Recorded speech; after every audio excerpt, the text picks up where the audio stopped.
ప్రధాని మోదీ అమరావతి పర్యటన ఖరారైంది. మే 2న రాజధాని పునర్నిర్మాణ పనులను ఆయన ప్రారంభిస్తారు. దాదాపు 1,00,000 కోట్ల విలువైన పనులు మోదీ చేత శంకుస్థాపన చేసేలా ప్రణాళికలు రచిస్తున్నారు. ఇవాళ జరిగిన కేబినెట్ సమావేశంలో సీఎం చంద్రబాబు మోదీ పర్యటన వివరాలను వెల్లడించారు. అలాగే 3 ఏళ్లలో శాశ్వత సచివాలయం, అసెంబ్లీ, హైకోర్టు, రహదారుల నిర్మాణం పూర్తి చేయాలని మంత్రులకు సీఎం దిశానిర్దేశం చేశారు.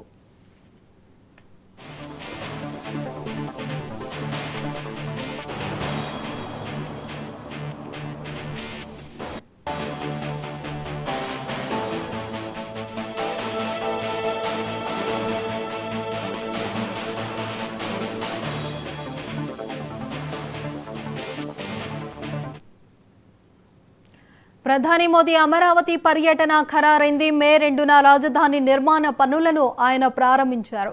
దాదాపు 1,00,000 కోట్ల విలువైన పనులు మోదీ చేత శంకుస్థాపన చేసేలా ప్రణాళికలు రచిస్తున్నారు. ఇవాళ జరిగిన కేబినెట్ సమావేశంలో సీఎం చంద్రబాబు మోదీ పర్యటన వివరాలను అడిగి తెలుసుకున్నారు. అలాగే 3 ఏళ్లలో శాశ్వత సచివాలయం, అసెంబ్లీ, హైకోర్టు, రహదారుల నిర్మాణం పూర్తి చేయాలని మంత్రులకు సీఎం దిశానిర్దేశం చేశారు.